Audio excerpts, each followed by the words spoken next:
Bom, vamos lá para uma aula de lançamento oblíquo.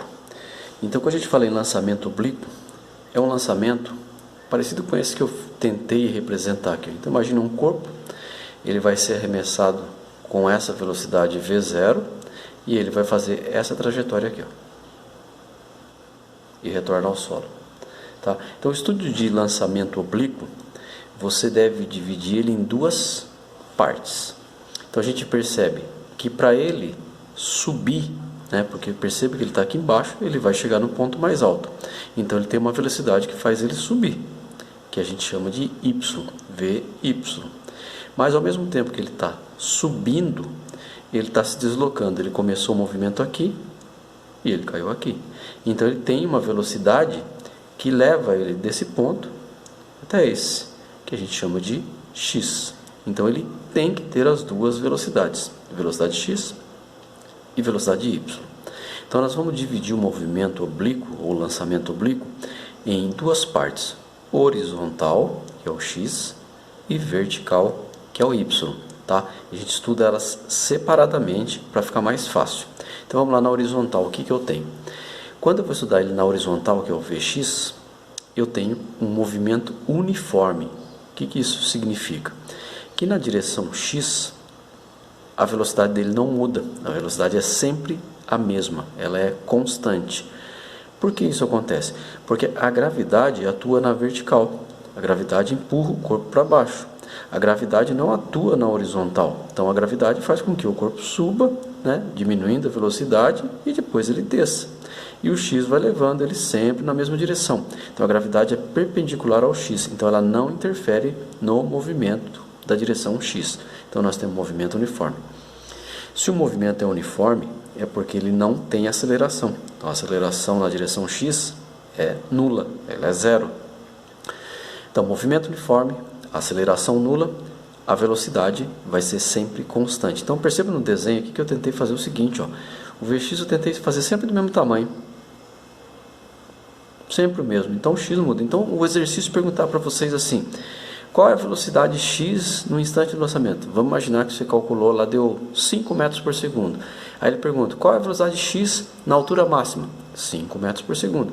Qual é a velocidade x quando ele chega ao solo? 5 metros por segundo. Qual é a velocidade x depois de 3,25 segundos? 5 metros por segundo. Sempre a mesma. Guardem isso que facilita a resolução de vários exercícios.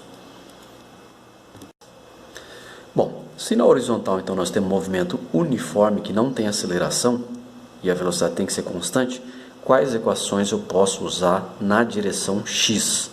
Eu posso usar ΔS e ΔT, só, nenhuma outra. Mas você colocou aí do lado o sorvete.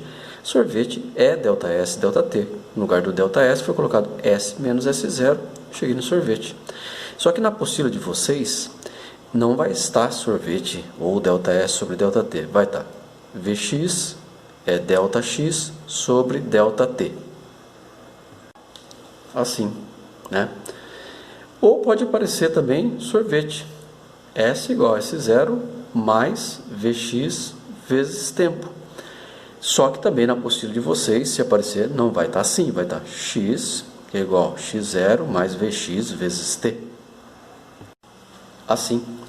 Se alguém estiver pensando: mas eu não posso usar normal, Mauro, ΔS, ΔT, o sorvete? Pode. Só toma cuidado para não confundir e não misturar x e y, que aí vai dar problema. Tá? Mas pode usar sem novidade, que vai dar resultado correto sempre. Como é que a gente acha a velocidade x inicial? Porque o corpo foi lançado numa direção oblíqua. Ele foi lançado aqui. Como é que eu acho esse Vx aqui? Para achar esse Vx, o que eu faço? Vx é igual o V0 vezes o cosseno do ângulo. Mas de onde veio isso? Uma relação trigonométrica que a gente usa, Eu tenho aqui o cateto adjacente e eu tenho a hipotenusa. Então a relação trigonométrica que tem cateto adjacente e hipotenusa é cosseno. Por isso eu uso Vx é V0 vezes cosseno do ângulo. Então se o Vx é cosseno, o Vy vai ser seno? Perfeitamente. O Vy vai ser V0 vezes seno. Porque o Vy ele está nessa direção aqui, está na vertical. Então eu tenho cateto oposto e hipotenusa. Então, cateto oposto e hipotenusa é seno. Então, no VY eu uso seno. Tá lá, Vx, V0 vezes cosseno do ângulo. Guardou isso? Ótimo. Um conselho: todo exercício de lançamento oblíquo que vocês forem fazer, de cara já no exercício, se for possível, calcule o Vx e o Vy, né? Aí já facilita bastante a resolução do exercício. O que o exercício pode pedir relacionado à direção X, né? O que ele pode pedir na direção X? Ele pode pedir isso aqui, ó, alcance horizontal. O que é alcance horizontal? O corpo saiu daqui, caiu aqui. O que é alcance horizontal? É a distância que ele percorreu do ponto que ele saiu até onde ele chegou. Então, o alcance horizontal vai ser tudo isso aqui, ó. Aqui vai ser chamado de alcance horizontal, que na fórmula a gente pode chamar de ΔX. ΔX, beleza? Vamos lá continuar o nosso estudo do movimento. Bom, se na horizontal tem movimento uniforme, na vertical eu tenho a gravidade atuando no movimento, né? Então, durante a subida, um corpo que é jogado para cima, durante a subida a velocidade diminui, né? E durante a descida, ele está a favor da gravidade, a velocidade aumenta. Então, a gente sabe que a gravidade vai influenciar no movimento de subida e de descida. Ela vai mudar a velocidade do corpo. Então, eu tenho um movimento uniformemente, porque a gravidade é sempre 10, ela não muda, então é uma gravidade uniforme. Então, o movimento uniformemente variado vai ter a aceleração. Então, a aceleração que a gente usa nos exercícios de lançamento oblíquo na superfície da Terra ou qualquer outro planeta, a gente usa a gravidade local. E a velocidade vai ser variável. Bom, então se eu tenho um movimento variável que tem aceleração, quais fórmulas eu posso utilizar? Eu posso utilizar todas as fórmulas que têm aceleração, que são todas as fórmulas que eu uso no movimento uniformemente variado. Olha aí, posso usar a primeira lá, aceleração ΔV sobre ΔT, só que o ΔV eu não posso esquecer, que a única componente do movimento aí que tem aceleração é y, então é ΔVy, não posso colocar aqui x. Se eu colocar x eu vou estar errando meu exercício, tá? Tempo, que tempo é esse? Tempo de subida, porque a aceleração só atua na subida e descida, então é tempo de subida. Posso usar também o V igual a V0 mais AT, né? Que é, no lugar do V0 eu vou colocar V0y mais A vezes T. A vai ser a aceleração da gravidade e o tempo vai ser tempo de subida.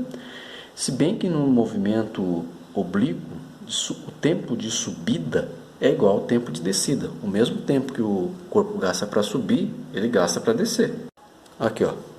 Se o corpo for lançado desse ponto para chegar aqui, olha o que vai acontecendo com o y. O y é máximo, vai diminuindo, chegou aqui o y fica igual a zero. Então, quando ele chega na altura máxima, o v0y para, zera, aí ele inverte o sentido de movimento. Aí o vy começa a surgir na descida. Ó, o vy pequenininho, vai aumentando, até chegar na Terra com o mesmo vy que ele saiu. Tá? Então, se a gente dividir esse movimento bem no meio, o tempo que ele vai gastar para subir é exatamente o mesmo tempo que ele vai gastar para descer. Tempo de subida é igual ao tempo de descida. Se na subida ele for 20 metros, na descida ele desce 20 metros. Tá? Se ele sair com uma velocidade y aqui de 30 metros por segundo, ele volta com 30 metros por segundo. Tá? Então guardem isso, que facilita também aí alguma interpretação de um possível exercício. Outra equação que a gente pode utilizar é o sorvetão. S igual a S0 mais V0t mais AT ao quadrado sobre 2. É claro, no lançamento oblíquo não vai estar desse jeito. Ele vai estar com y, porque a gente está trabalhando na direção y. Então é y, que é a altura máxima, a altura inicial, V0y vezes tempo de subida. No lugar da aceleração a gente usa g, tempo de subida ao quadrado sobre 2. Preste atenção em mais um detalhe. Aqui na fórmula é mais g. Agora, se o corpo estiver subindo, Se o corpo está subindo, para ele subir, ele tem que ter uma velocidade inicial. Então, a velocidade, vamos imaginar, se eu considerar aqui a velocidade positiva para subir, e a gravidade está na mesma direção dele, mas em sentido contrário. Ele está subindo e a gravidade está para baixo. Então eu vou ter que pôr menos para a gravidade, hein? Tome cuidado na hora de resolver o exercício. Então, se a velocidade inicial é mais, a gravidade tem que ser menos, porque elas estão na mesma direção com sentidos contrários, ok? Uma outra equação que eu posso usar também na direção y é Torricelli, né? Se não tem tempo, eu uso Torricelli. Velocidade final ao quadrado é velocidade inicial ao quadrado, mais 2 vezes o g vezes o ΔS. O ΔS, na subida, a gente chama de ΔY, né? Então, pode ser y, ΔY, qualquer coisa desse tipo. Como é que a gente acha esse V0y? Nós já sabemos. Se o V0x é V0 vezes cosseno, V0y é V0 vezes seno. Olha lá, coloquei aqui do lado, ó. O V0y é V0 vezes seno. Então, quem entende um pouco de movimento uniforme e movimento uniformemente variado, resolve lançamento oblíquo, que é essa aula, e resolve a próxima aula, que é o lançamento horizontal, com facilidade, sem problemas. O que o exercício pode pedir na direção y? Ele pode pedir o tempo de subida, né? Qual é o tempo de subida? Que é igual ao tempo de descida. É claro que se ele sair da mesma altura, né? Se ele sair de uma altura, sair do solo e for voltar no solo, é o mesmo tempo de subida e descida. Agora, vamos imaginar que eu joguei um corpo de cima do prédio.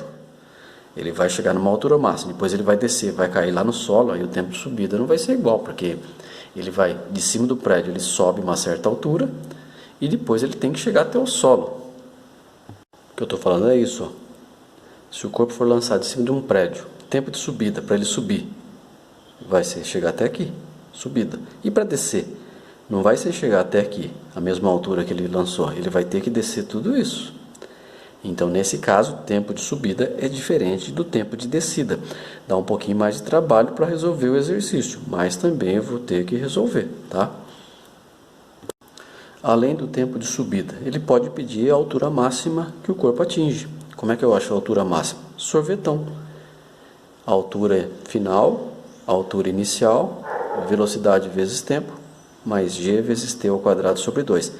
Aqui tem que tomar cuidado com a mesma coisa.